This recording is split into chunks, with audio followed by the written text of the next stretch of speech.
to get in the mood for Halloween this year. What's gonna get you ready for the season of the witch? Here's part 2 of my list of films to make you scream, laugh, and get into the spirit of Halloween. Coming in at number 10, we have Carrie. Seriously, don't f*** with a weird kid at school. They may be the devil. Once again, Stephen King brings another masterful horror novel to our list. The withdrawn and sensitive teen, Carrie White, played by Sissy Spacek, faces bullying by classmates at the school and is further abused by her batshit crazy mother, played by Piper Laurie. When weird crap happens around Carrie, she begins to suspect that she has supernatural powers. Yeah, that's the first thing you should go to, right? Tommy Ross, played by William Catt, invites Carrie to the prom and she lets her guard down. Things go seriously wrong and all hell breaks loose. Watch it this Halloween for some OG horror. Number 9, Poltergeist. I don't get some people. Your child gets attacked by a doll that looks like a creepy ass clown, and your daughter gets sucked into a TV. And you stay in the haunted house? Me? I leave and take the family with me, and maybe I'll bring the TV along. This one is paranormal horror goodness, where the evil is beneath the very house you live in. It pairs up a team of parapsychologists with a quirky medium who may have the power to help the desperate family. It's absolutely worthwhile watching this Halloween. Coming in at number 8 is Terrifier 2. You won't be ready for this one, so you should watch at your own peril. I always wanted to watch a movie that didn't hold back. A film from the mind of a literal psychopath. Disclaimer, I don't know or can prove if he's actually a psychopath. I don't know Damien Leone. I don't think I want to know Damien Leone. And I imagine his partner sleeps in another room at night. But damn, does he commit to the horror genre. The film follows Art the Clown's twisted, torture porn-filled imaginations, and Sienna and her brother. As Halloween approaches, the sister and brother try to embrace the holiday spirit, but just when they think they're safe, Art the Clown returns to their hometown to kill and desecrate the bodies of everyone in his path. The festive season quickly unravels as Art unleashes his twisted brand of terror. I watched all of them, and I was seriously traumatized by it as each murder grew more and more intense as the movie went along. Scaring us at number 7 is Fright Night. The film ramps up when the guy next door brings call girls to his home, and our protagonist, the peeping Tom, Charlie Brewster, gets an eyeful. He's a horror film junkie, so it's no surprise that he becomes convinced that his next door neighbor is a vampire. It's also no surprise when nobody believes him.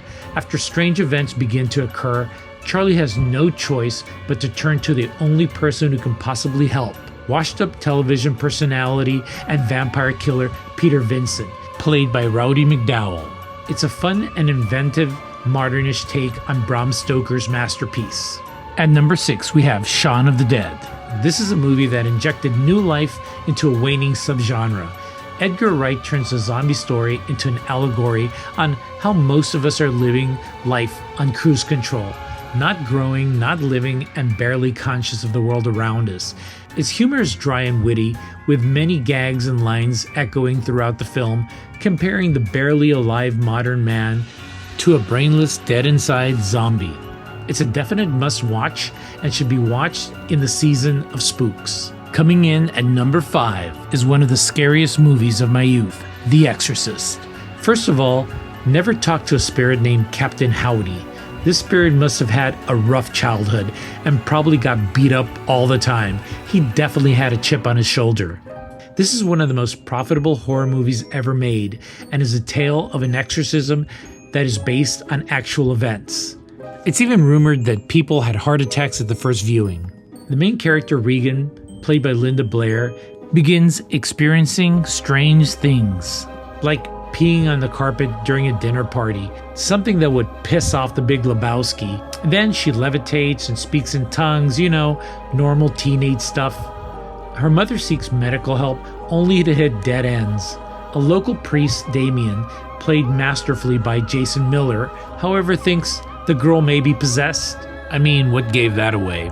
The priest makes a request to perform an exorcism, and the church sends Father Marin, an expert played by Max von Sydow, to help with a difficult job.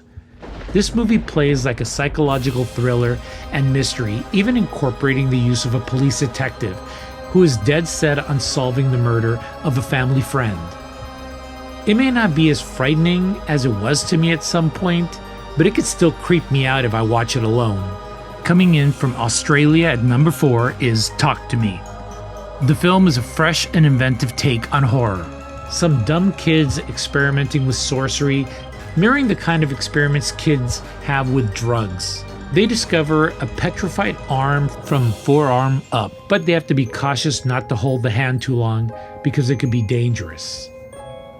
It feels like an allegory on drug use and how addiction can control us. I won't say too much because it's a rather new movie and I don't want to spoil anything. At number 3 is The Shining, the Stanley Kubrick horror masterpiece that finds Jack Torrance, played by Jack Nicholson, and his family taking on the job of caretakers on the isolated Overlook Hotel in Colorado. As the months go by, seclusion wears on him and the ghosts of Christmas past get jittery and befriend Jack. The family undergoes a horrendous chain of events pitting Jack against them, and we'll see if they can come out of this alive. It's a genius and well-paced look into the mind of madness. Definitely give it a go if you dare. The penultimate film on my list is the John Carpenter classic, The Thing. This Cronenberg-esque mystery thriller asks the question, who can you trust? My answer is, if you're in a horror film, that's nobody. So these people gotta know that. It's the retelling of the 1951 movie of the same name. The film has some of the most amazing practical body horror scenes in cinema, and Kurt Russell as McGreedy acts as the unlikely protagonist, attempting to solve the mystery of what is the thing and who are the thing. Unfortunately, it's the alien, and it masks itself as the host as it infects and then eliminates it, just like the T-1000. Will they find out who it is? Who it's hiding in? Will they survive? Watch and find out. Finally, we come to John Carpenter's masterpiece, Halloween, this list's namesake.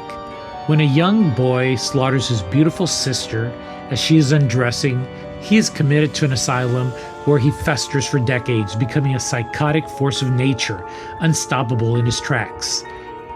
He returns to Haddonfield, Illinois on Halloween to once again haunt this small town on the anniversary of the birth of his crazy persona. The cast includes legend Jamie Lee Curtis and the amazing Donald Pleasence.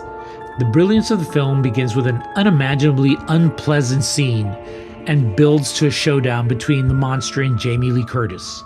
If monster movies teach us anything, they teach us about good and evil. Evil will always exist, and no matter how much you insulate yourself from it, it will always find a way in. The most we can do is fortify ourselves against it. This is true in Halloween. Mike Myers can't be stopped and will never be stopped. We fight evil on a daily basis, whether internally or externally, and must find a way to keep it at bay with truth, goodness, and sometimes a metal shredder where its bones are crushed into a fine dust like she does in Halloween Ends. Well, here's the last part of my list. All of these are true Halloween OG classics and modern classics that will be sure to entertain on many levels.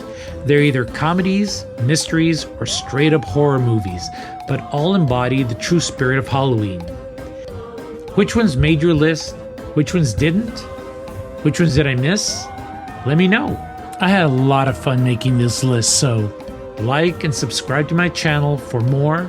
And as always, keep watching movies.